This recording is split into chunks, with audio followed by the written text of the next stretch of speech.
Hello, friends. Welcome to my YouTube channel. Here, I share a brand new story every day. If you enjoy my videos, please like, share, and subscribe to the channel. Now, let's dive into today's story. Patrick's story. Ever since I was about 4 years old, I have believed that there is a little boy named Patrick who lives in my house. Initially, it was just an excuse I used whenever things went missing. But as I grew older, I realized it was much more than that. My fascination with the paranormal deepened, and I even attempted to summon spirits and demons in my bedroom. Recently, my parents gave me my own room. It was very difficult to fall asleep the first night, and despite having 3 fans on at the highest setting, it was uncomfortably warm.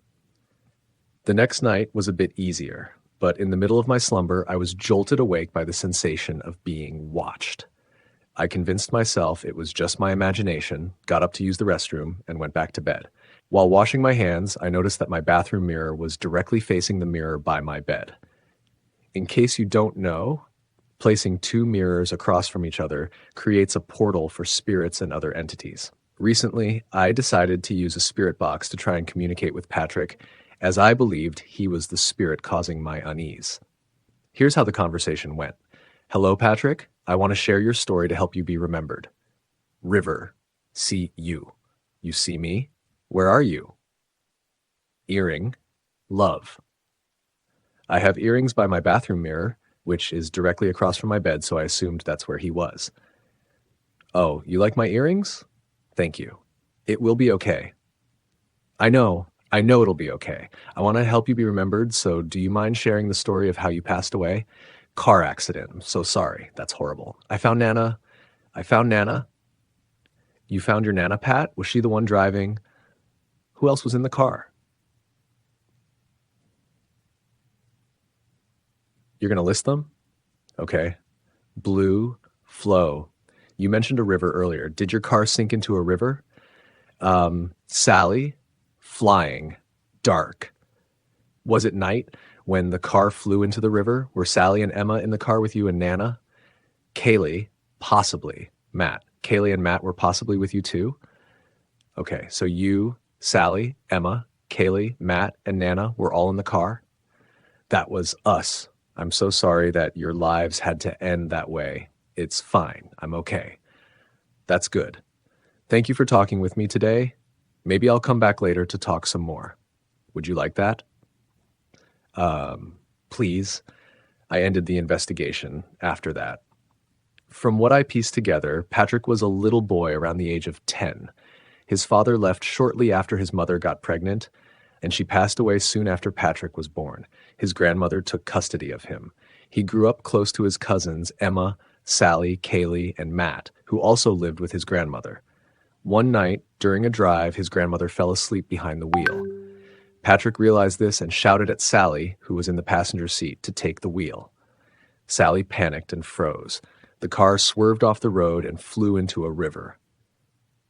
His grandmother woke up, and they all started to panic, trying to escape the sinking car, but it was too late. The car sank, and they all drowned. This is the story I drew out from the investigation. I will keep you updated if I discover any other details about his past life. Over time, I continued my attempts to communicate with Patrick, hoping to uncover more about his story. I spent countless nights with the spirit box, each session revealing more about the tragic accident that claimed Patrick and his family. My fascination with Patrick's story grew, and I felt a deep connection to him. It was as if he had become a part of my life, a presence that I both feared and cherished. One evening, I decided to delve deeper into Patrick's past. I researched the history of the house, hoping to find records of the family who lived there before us. To my astonishment, I discovered an old newspaper article detailing a fatal car accident that had occurred nearby. The article mentioned a grandmother named Patricia, who had perished along with her grandchildren, Emma, Sally, Kaylee, Matt, and a young boy named Patrick. The eerie accuracy of the spirit box session sent shivers down my spine. Determined to learn more, I visited the local library and dug through old archives. I found photographs of Patrick and his family, their faces forever etched in time. The more I uncovered, the more I felt an unexplainable bond with Patrick.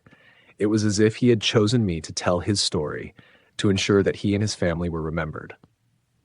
One night, while sitting in my room, I felt a sudden chill. The air grew heavy, and a soft whisper echoed through the room. "Thank you," the voice said. I knew it was Patrick, expressing his gratitude for keeping his memory alive. Tears welled up in my eyes as I realized that my connection with Patrick had transcended the physical realm. As the years passed, Patrick's visits became less frequent, but his presence remained a comforting constant in my life. I often found myself talking to him, sharing my thoughts and experiences. It was as if he had become my guardian spirit, watching over me from beyond. I continued my journey into the paranormal, using my experiences with Patrick as a foundation for my understanding of the spirit world. I began helping others who claimed to be haunted, using my knowledge and intuition to provide solace and guidance. Patrick's story had not only changed my life, but had also given me a purpose. Even now, as I reflect on those nights spent communicating with Patrick, I feel a sense of peace. His story is one of tragedy and loss, but it is also a testament to the enduring connection between the living and the departed. Patrick will always be a part of my life, a reminder that love and memory can transcend even the boundaries of life and death. So, if you ever find yourself in a situation where you feel a presence, don't be afraid. Embrace it, for it might be a spirit like Patrick, seeking connection and remembrance. And remember, the bonds we form with those who have passed can be a source of strength and comfort, guiding us through the challenges of life. The ghost who cleaned up. When my daughter Emily was just 3 years old, something extraordinary started happening. Emily, unlike other children her age, was highly intuitive and seemed to be in tune with the spiritual realm. Our home, a grand Victorian residence in Charleston, was filled with its own history and secrets, making it a fitting backdrop for the unusual events that began to unfold. One evening, after a particularly hectic day, Emily was struggling to fall asleep. She lay in her crib, her little body fidgeting under the covers, her wide eyes scanning the room as if searching for something. The room was dimly lit by a small nightlight, casting long shadows that danced along the walls. I sat nearby, trying to soothe her, when she suddenly pointed at a spot in the corner of the room and said, "Old lady is here." Startled, I asked, "Do you mean Grandma?" hoping for a simple explanation. Emily shook her head vigorously and said, "No, old lady. She's wearing black and white, and she visits me sometimes." Her calm and matter-of-fact tone contrasted sharply with the eerie message she conveyed. As a believer in spirits and the supernatural, I wasn't terrified. Instead, I was intrigued and slightly apprehensive. Emily's connection to the spiritual world was not entirely surprising to me. I have always been drawn to the mystical and the arcane. I read tarot cards, practiced meditation, and embraced various New Age practices. I had hoped that my daughter would inherit these traits, but experiencing it so directly through her was something else entirely. Soon after Emily's revelation, I began to notice peculiar occurrences around the house. Our Victorian home, with its high ceilings, ornate moldings, and antique furnishings, seemed to have a life of its own. Objects began to behave in ways that defied logic. For instance, on several occasions, I would find items mysteriously scattered around the house. A stack of magazines would topple over, or a vase would shatter on the floor without any apparent cause. These disturbances, while unsettling, seemed connected to Emily's old lady. Determined to understand more, I enlisted the help of Maria, a family friend whose cultural background made her particularly attuned to spiritual matters. Maria was from Brazil and had grown up in a tradition that honored and respected spirits. I hoped she could offer some insight into the strange phenomena occurring in our home. Maria agreed to visit and examine our house. She was accompanied by her daughter, Rosa, who was also familiar with spiritual practices. As they walked through our home, Maria noticed the subtle changes in atmosphere and the unusual behavior of certain objects. One of the most disturbing aspects was the way 2 doors leading into my study would slam shut on their own. This phenomenon happened mostly at night, but occasionally during the day. The sound of the doors slamming was loud and jarring, often accompanied by a chill that would sweep through the room. When Maria approached the study, the doors slammed shut right in front of her, almost hitting her. The sheer force of the slam rattled the doorframe and left us both stunned. Maria examined the area and reassured me that the door's behavior wasn't caused by drafts or faulty hinges. Instead, she believed it was the result of a spirit trying to communicate or express itself. Maria performed a brief ritual to communicate with the entity she suspected was causing the disturbances. She explained that the old lady was likely a Victorian woman who had once lived in the house or had some connection to its history.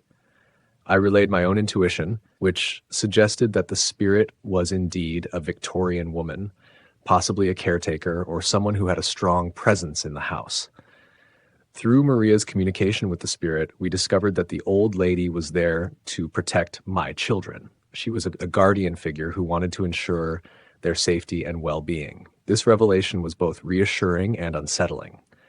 While I was relieved that the spirit meant no harm, I was frustrated by the constant messes and broken objects that seemed to be her way of expressing dissatisfaction. Maria explained that the old lady was particularly sensitive to disorder. She was disturbed when the house was messy and would act out by knocking things over or breaking them. It was her way of prompting us to keep the home clean. Maria described the old lady as a stubborn entity who wouldn't leave easily. She wanted to look after the children and ensure that the house remained orderly. At the time, my disorganization was well known.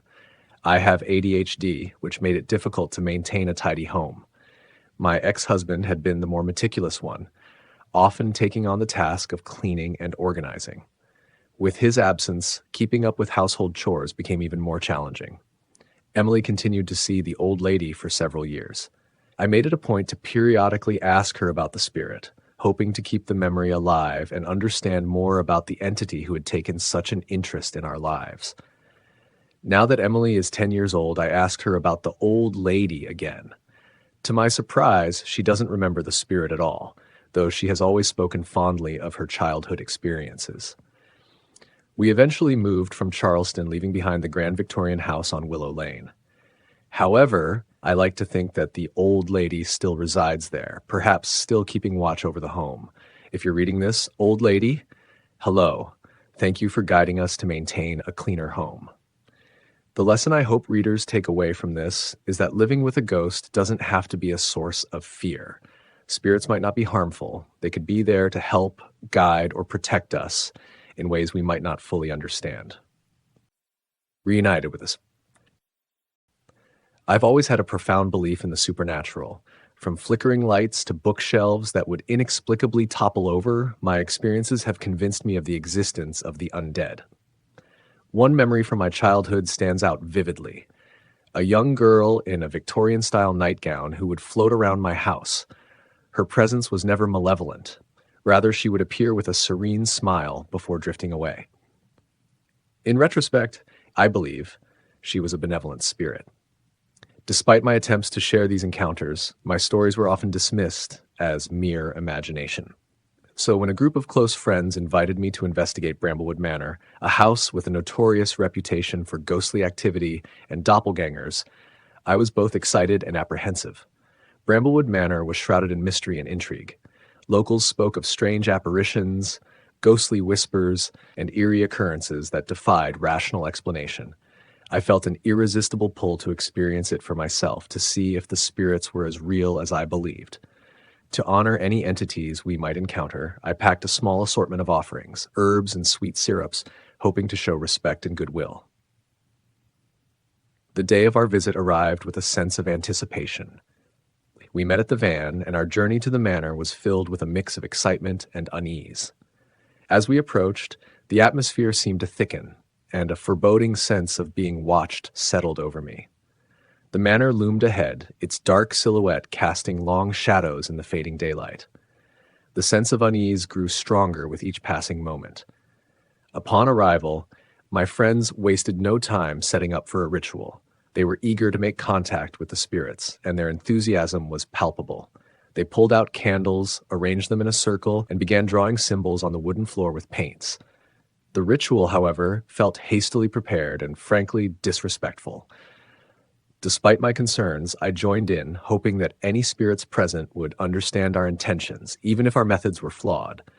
As we chanted and performed the ritual, I couldn't shake the feeling that something was off. The air grew colder, and an inexplicable chill settled in the room. But as expected, nothing happened. The ritual yielded no supernatural phenomena, and my friends, disappointed by the lack of results, decided to explore other parts of the manor. With them gone, I seized the opportunity to tidy up. I carefully extinguished all but one candle and placed my offerings, the herbs and bowl of syrup, gently on the floor. As I did, a strange sensation washed over me. The room grew colder still, and an eerie silence enveloped the space. Then, to my astonishment, something began to rise from the floor. It was a spectral figure, its form gradually becoming more distinct. The apparition materialized before me, a grown-up version of the young girl from my childhood. Her appearance was as gentle and serene as I remembered, and her smile was filled with a comforting warmth. For a brief moment, our eyes met, and I felt a deep sense of connection. The spirit took the herbs and syrup, acknowledging me with a nod before vanishing into the ether. I was left in stunned silence, grappling with the reality of what I had just witnessed. I wanted to share this extraordinary encounter with my friends, but I hesitated. They might dismiss it as a figment of my imagination or react insensitively. For now, I was content with this personal interaction with the spirit. When my friends returned, their curiosity was piqued. "Why do you look like you've seen a ghost?" One of them asked with a mix of amusement and concern. The irony of their question was not lost on me. Here I was, having just experienced something profound, and they were oblivious to the significance of the moment. As we left Bramblewood Manor, I reflected on the evening's events. The encounter had been deeply personal, connecting me with a past I thought was long gone. The irony of their question lingered, highlighting the disconnect between our perceptions of the supernatural and the reality of these experiences.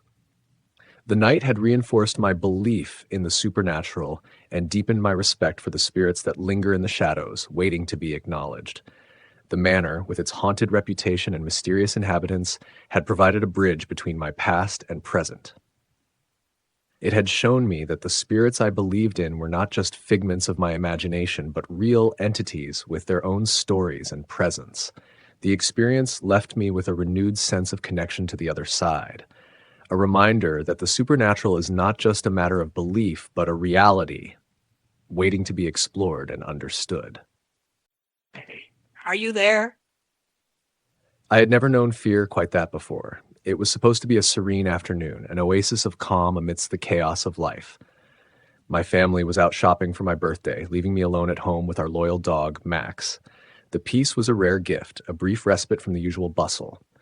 Recently, my world had been upended by the devastating loss of my beloved cousin, Ivy. Her passing was a blow I hadn't yet fully processed, and I had sought solace in this quiet bath, hoping to find some semblance of normalcy amidst the grief. As I submerged myself in the warm water, the quietude was abruptly shattered. The bathroom light flickered and then went out entirely. My initial thought was that the power had gone out, a minor inconvenience in the grand scheme of things. I tried to ignore it, focusing on the soothing warmth of the bath. But then the cold tap began to turn on by itself. My heart leaped into my throat. This was no ordinary power glitch. I felt an icy dread spreading through me, and before I could fully comprehend what was happening, I screamed in terror. I scrambled out of the bath, my heart pounding so fiercely I thought it might burst from my chest. I raced out of the bathroom, desperately trying to distance myself from the inexplicable events. My mind was a whirlwind of fear and confusion. I stood outside the door, trying to calm my racing pulse, and finally mustered the courage to return. To my dismay, the light was back on, casting its mundane glow over the room. I tried to convince myself it was nothing more than a freak occurrence, but the fear gnawed at me. The timing was too uncanny, the circumstances too eerily similar to Ivy's tragic fate. She had died when the light fixture in her bathroom fell and struck her, leaving her alone in her final moments. Now, here I was, alone in the same situation, grappling with the fear that something supernatural was at play. When my family returned later, I tried to recount the bizarre events, but my account was met with disbelief. My family had always been pragmatic, dismissing any talk of the supernatural as mere fantasy. They couldn't understand the terror I had felt, nor did they grasp the connection to Ivy's death. Their dismissal only deepened my sense of isolation and fear. The following day, while giving Max a bath, the bathroom light malfunctioned again. This time it exploded in a dramatic burst of smoke and sparks. The sudden explosion sent me reeling, but Max's reaction was even more bewildering. He leaped out of the tub and began performing tricks, something he never did spontaneously.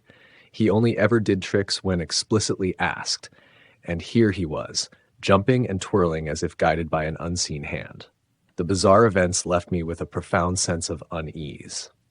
Ivy had always had a special connection with Max.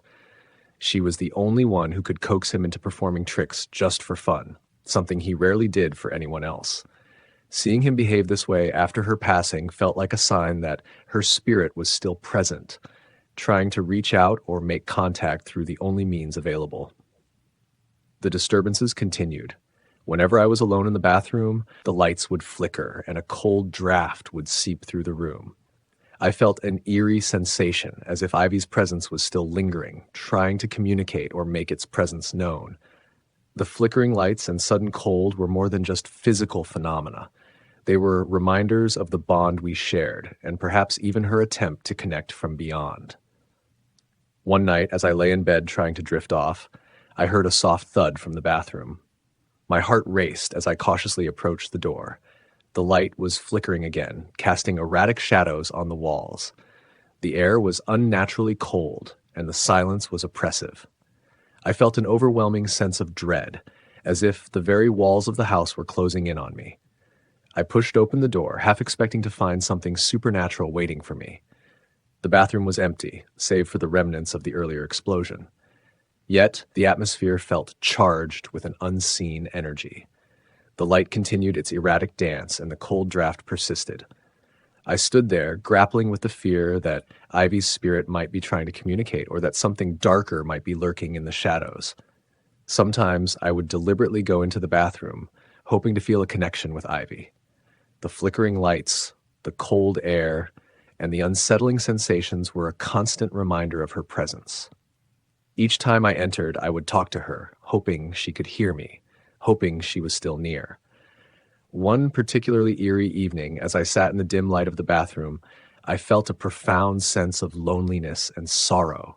The flickering lights seemed to take on a rhythm, a pattern that felt almost like a heartbeat. I closed my eyes and whispered into the darkness, telling Ivy that I missed her and wished she could be with us again. The cold draft seemed to intensify, wrapping around me in a cold embrace. I know that many might dismiss these experiences as coincidences or the figments of a grieving mind. Yet for me, they are tangible reminders of a bond that transcends life and death. Ivy's presence lingers in the flickering light and the peculiar behavior of our dog. It's a haunting, unsettling connection, but it's also a reminder that she is still with me in some form. In those moments of fear and uncertainty, I find solace in the belief that Ivy's spirit remains close.